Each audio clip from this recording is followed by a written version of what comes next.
What is happening, everyone? Welcome back. Time for an update on my 2007 BMW 335 xDrive.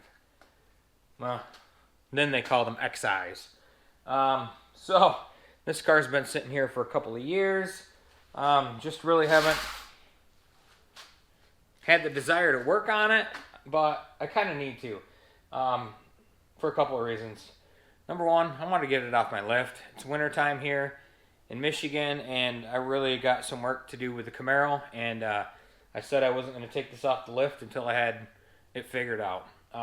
So, number two, this is the fastest car I've ever been in, personally, and I love this car. It's a heat to look at.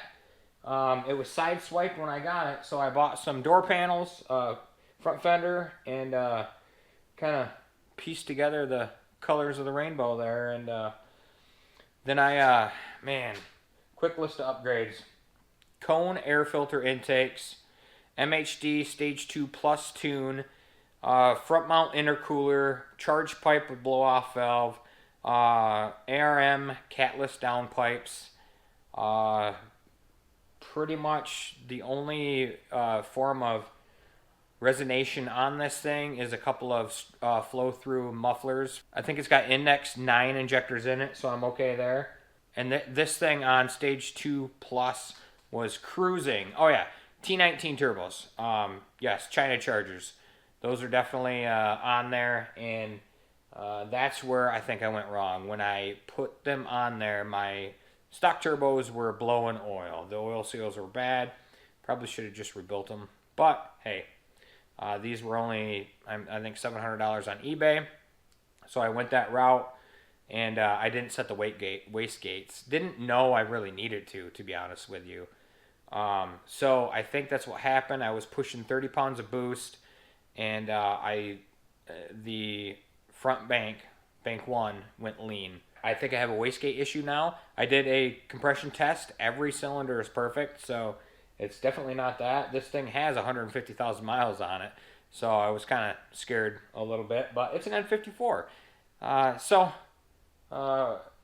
I'm in the process right now getting back into this. It's been a couple of months since I touched it, but here it is. I started disassembling everything so I can get the subframe from underneath of it, and you think I'd be really good at it by now, but there's so many little tedious things about it. So that's where we're at. I've got the engine secured, so we're going to continue to get the subframe out from underneath of this thing so I can get to the turbos. Honestly, the biggest battle to this is getting the subframe out. After that, it's not too bad, because then you can start taking care of your taking your engine mount out of there on this side, the passenger side. Then you can take your downpipes out. I've got a whole video on installing these T19s, so go check that out.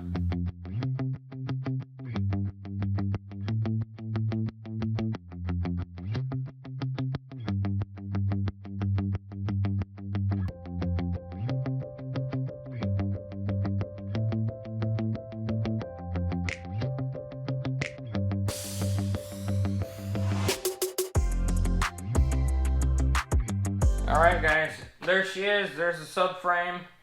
Not too much that you got to do. It's just remembering everything because it's been so long since I did this.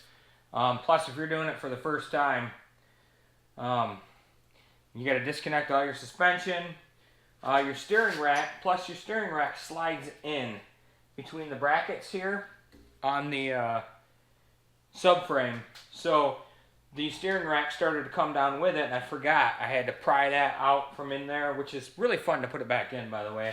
But you got your motor mounts that you got to take out, all your power steering hoses that mount to the front. Got to take all that stuff out, and then I don't have a hydraulic cart yet, so I just use a trash can, lower it down, unbolt it, lift it up slowly, and go from there. So the subframe is out. Next I'm going to take apart, remove this passenger side motor mount, and then I'm going to do the catless downpipes, get those out of the way. Alright, I have the downpipes out, I've got the motor mount out. Yeah. Next, is just a bunch of little crap that's terrible. I can see the turbo, so I'll probably check out this wastegate a second, but I've got a leaky oil line on the bottom of the front turbo, I see. But the coolant lines and oil lines all got to come off the turbos, the inlet. Yeah, and then in order to do the inlet, you got to take the water pump out, which means you got to drain the fluid, and it's a bunch of fun. So, all right, guys, I've got this thing all tore down. I'll show you what I found. All right, so that turbo right there, look at that. It looks great. Everything's being burned. That's bank 2. Bank 1, definitely not the same case. I took pictures of them and sent them to my cousin. And then what I did before that, I started the car up, lifted it back up, and both wastegates were closed. So they're operating properly. So my cousin thinks O2 sensors to blame. These O2 sensors were new when I did the downpipe and turbo installation. So I guess, I mean, it looks, I mean, I don't know. They both look completely different. So, I'm not sure. Could be. So, that's what I'm going to do.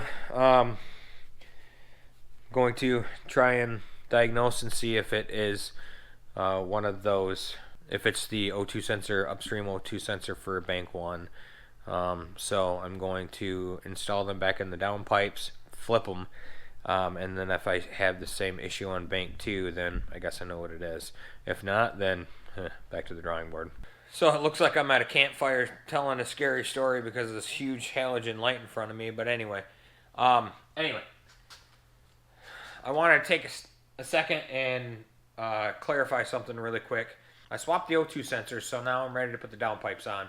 I'm putting bank 2 on first, and then I'll put bank 1 on. But when you tighten the V-band at the turbo and the downpipe, the proper steps are to initially install it at 6 Newton meters, loosen it, and then retorque it at 3 Newton meters. Yes, sounds weird, sounds like that's not a lot of torque at all, but I've done it 4 times now, and I've never had exhaust leak or anything, any kind of issue. So write that down. 6 Newton meters the first time, loosen it up, 3 Newton meters the second time, and that's it. All right, y'all, this is where I'm at. Swapped the O2 sensors. I logged on to MHD, and it didn't do anything. Stopped the car, went back under, swapped the sensors back, and I noticed the downpipe for bank 1 is cold.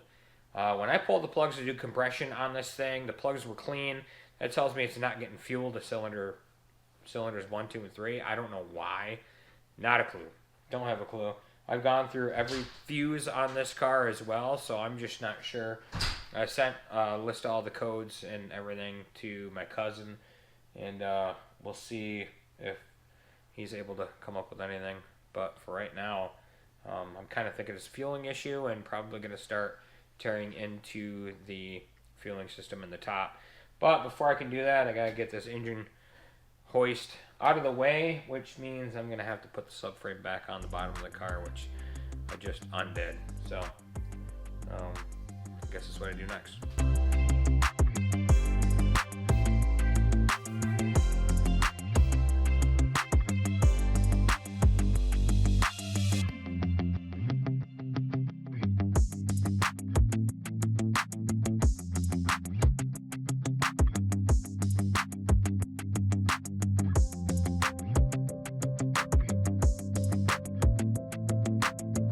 Alright, so, well, tried to diagnose the problem, but pretty sure it's a fueling issue now. Don't know what that looks like, but I'm going to finish putting the suspension back together, but that's it for today. Next video, we'll start tearing into the fueling system and try and figure out what in the world this could be and why bank 1 isn't getting into fuel. Hopefully this video helped you guys out. Of course it didn't, because it didn't do anything. Anyway, until we meet again, guys. Later.